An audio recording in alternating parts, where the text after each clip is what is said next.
Today, we are back at John Kufleitner's, located just outside of Salem, Ohio, to take a look at this 1957 Ford Thunderbird. If you're ever out this way, be sure to check them out. They are open Monday through Friday, 9 to 5. Tell them Jay, YouTube Car Guy, sent you there. That's me. I'm Jay. Welcome to What It's Like. This channel, we feature the classics, vintage, some exotics, lots of orphan cars, and cars off the beaten path. We do deep dives on all of the cars featured, show various period correct ads, and do a full tour of them to show you what these cars were actually like. So if that sounds like a channel that interests you, hit the subscribe button, turn on the bell icon next to it to never miss a video. One quick thing before we move on to our featured car: if you would like to get in touch with me for whatever reason you'd like, shoot me a comment. I read all my comments and I try to answer all of them too. And it will always be like that. It's not a secretary, it's not a computer, it's me. Second, we made a Facebook group that correlates with this YouTube channel. There's no obligation to join. I'm just showing you that it's a thing. Lots of Facebook groups have tons of rules, and sometimes the admins are jerks. I'm not a jerk, and this group isn't like those groups. This group is for people that want to share their rides, their memories, experiences. Even other YouTube channel links are welcome, because I'm just trying to grow a car community so that people from younger generations can pick this stuff up and have a gist of what they're looking at. So if that sounds like something that you'd be interested in, the link is in the description. Let's talk 1957 Ford lineup. 1957 was a huge year for Ford. They outsold Chevy for the first time in 22 years. The last time they did that was back in 1935. Ford trim lineup. Ford offered the Custom at the bottom, then the Custom 300, Fairlane 500, and then there was the wagon models. Then there was the Thunderbird, which was totally redesigned for the 1957 model year, and it was a one-year only design, which was longer than the 56. The 1957 was the last year the Thunderbirds were two-seaters. In 58, they go to a much bigger design with room for 4 people. But getting back to the 57, the styling still retains that Thunderbird look. The front bumper was reshaped. The grille and tail fins were made larger, featured larger taillights. The spare tire was moved from the outside mounted tire that they did in 56. It was moved back inside the trunk. Let's talk options. Not getting into all of the options offered in 57, just some ones that stuck out. Volumatic Signal Seek radio. It was a new option for the Thunderbird in 1957. It automatically raised or lowered the volume depending on car speed. The ultimate luxury. No more adjusting the radio at speeds, then lowering it while stopped. 2 controls searched for the next available station based on signal strength of strong town or weak country. Dial-O-Matic, which was a 4-way power seat. It was new for 57. It allows the most comfortable seat position to be dialed in to control mounted under the center instrument panel. When ignition is turned off, the seat will automatically be moved to the rearmost position for maximum entry and exit room, then return to the preset position when the key is turned on. I just love the wording of this one. So Ford's power steering system was called Master Guide in 57. Reduces the effort required to steer the car by 75%. This was especially appreciated in tight parking situations where steering wheel was turned lock to lock in order to maneuver the car. Other options included, but not limited to, power lift windows, Swift Sure power brakes, chrome dress-up kit overdrive, magic heater, Ford-O-Matic, tinted glass, white wall tires, radio. Let's talk specs. Rides a wheelbase of 102.2 inches long, 70.3 inches wide, 181.4 inches is the overall length, weighs 3,132 pounds. Price was $3,406, which would be equivalent to you spending $36,601.48 in the year 2022. Total Ford production in 1957 was 1,676,449 units, of which total T-Bird production was 21,380 units. Moving on to engines, there's a lot of them. So the standard engine in 57 was the 292 Y-Block V8, 4.8 liters. It would have a C code on the VIN tag if it had this engine. It was rated at 212 brake horsepower at 4,500 RPM with a bore of 3.8 inches and a stroke of 3.3 inches. Compression was 9.1 to 1. 5 main bearings, cast iron block / crankcase, 4-barrel carburetor. Now, the rest of these are all 312s, but different configurations. So I'm not going to go over the bore and stroke every single time, but it'll be up there so you can see what it is. So this one was called the Special V8.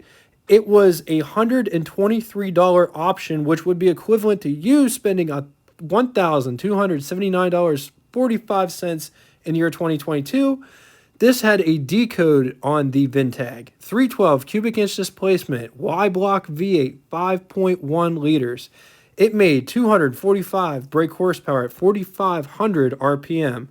Bore of 3.8 inches, stroke of 3.4 inches. Compression was 9.7 to 1. 5 main bearings, fed with a 4-barrel carburetor. All right, moving up the ladder. This one is called the Super V8. It was priced at $189.60, which was equivalent to $1,972.22 in the year 2022. On the VIN tag, it would say E code. This one made 285 brake horsepower at 5,000 RPMs. The compression was 10 to 1. 5 main bearings, just like the rest of them. The carburetor situation was dual quads. So 2 4-barrel carburetors on the top of this engine. Perched at the top of the engine tree, this one's the extra high performance super duper V8. I added the duper. This one's supercharged and it cost $230.80, which would be equivalent to $2,478 in 2022. 312 cubic inch displacement, Y-Block V8, 5.1 liters. This thing made 340 horsepower at 5,300 RPM. Compression was 8.5 to 1. Cast iron block, Holley 4-barrel carburetor. Let's move on to the transmissions. There was 3 transmissions on offer, 3-speed manual with overdrive, and the 3-speed Ford-O-Matic automatic.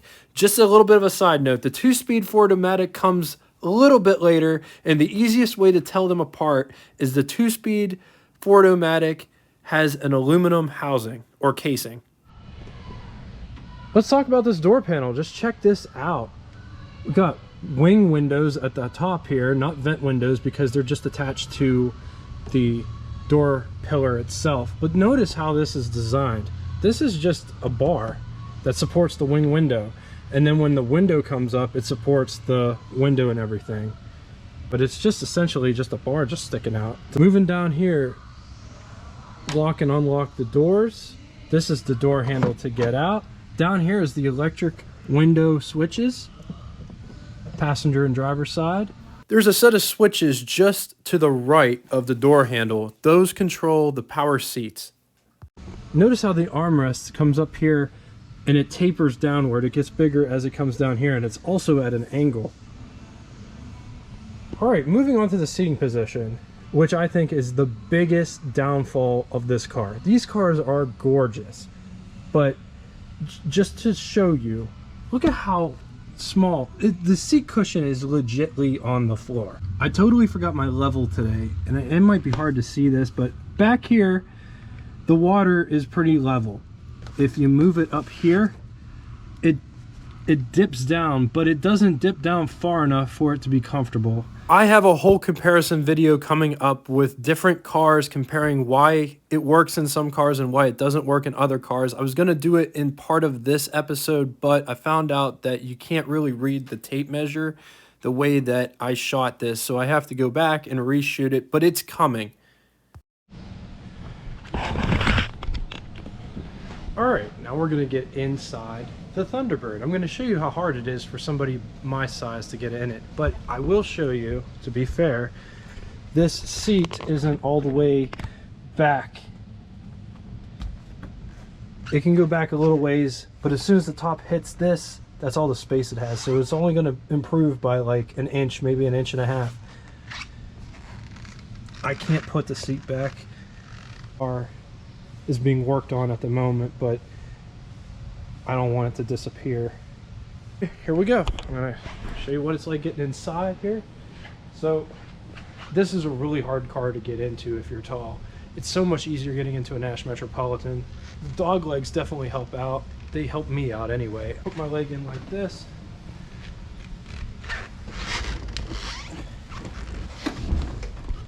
Oh, steering wheel's so huge that it's hard to do it that way, but this seating position is a lot better than a 56 or a 55.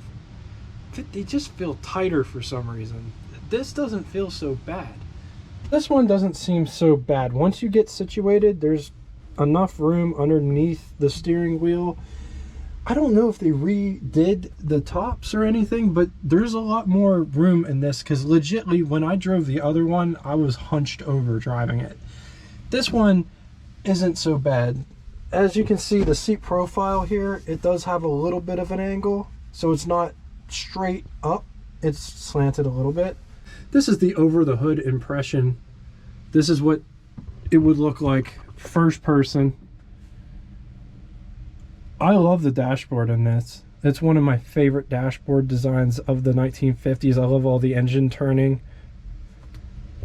and it continues the whole way across in on the door panel itself. This one's got quite a big, very wide, it's very deep, I should say. Lots of 50s cars don't have very deep dashboards. This one's relatively deep. On to the button switches and knobs. All the way to the bottom left is the ignition switch. Just above that, left air. All right, point your attention to the bottom of the dashboard. Just to the right of the ignition switch are the headlights. Just above that, RPM gauge. Notice it's 100 times 100 instead of times 1,000. Just above that, the fuel gauge, the speedometer is in the center, generally where the speedometer is, and it's a bigger gauge than all the rest of the gauges. It also features an odometer, which is in the center of that gauge. It's flanked on both sides at the top by turn signals. That's what those little round dots are, both left and right. Those are for your turn signal indicators. And at the bottom of the speedometer is an oil and generator, which are represented as lights. Just to the right of the speedometer is the temperature gauge. Just below that is a clock. Just below the clock, at the bottom of the dashboard, is the wiper switch. Just below that is the hood release. Just to the right of the clock is the lighter. In the center is the Town & Country radio with a light at the top. Ashtrays located right below it. Climate controls and blower within reach for passengers. On to the glove box test. Here's our test subject. Here's our glove box.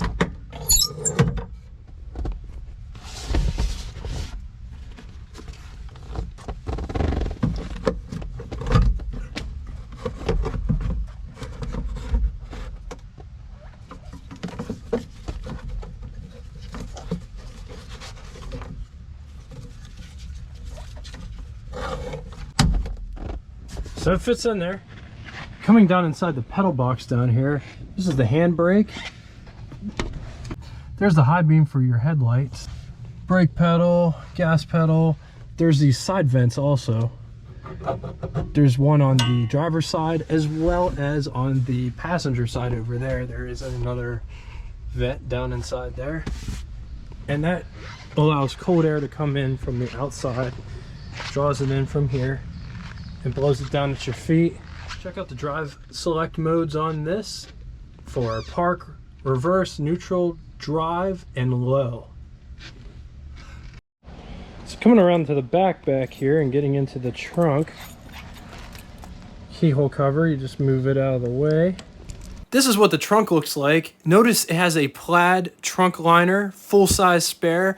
The gas filler to put gas in this car is on the right-hand side as opposed to the left-hand side. I don't know why car companies did that in the 50s, especially like if your car is left-hand drive, why did they put them on the right-hand side or vice versa? My favorite spot for the gas filler is in the center because then you could go to either one. It doesn't matter. Getting under the hood. You always want to pick these up in the center.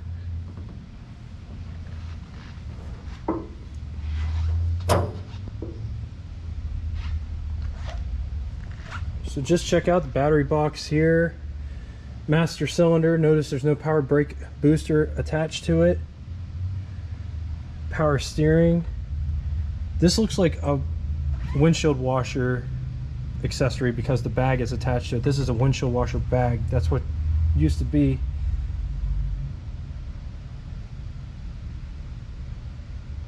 Distributors in the back, which usually on Fords they're in the front. Chevy puts them in the back.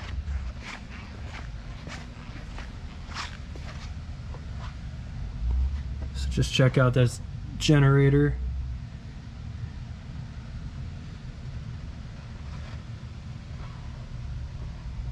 And look at the radiator. It's not that big. And here's my hand for reference.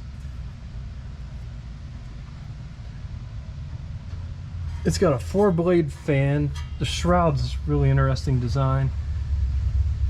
On to the pros and cons. I'm getting all of these pros and cons from the complete book of collectible cars, Blue Chip Auto Investments, 70 years from 1930 to 2000 by Richard M. Langworth and the Auto Editors of Consumer Guide. On the positive side, outstanding styling, still looks great. Good performance, beginning to gain back the value it lost in the 1990s. Large club support, 2-seat mystique. Against it, handling is uninspired. They are pricey. Some rust accessibility.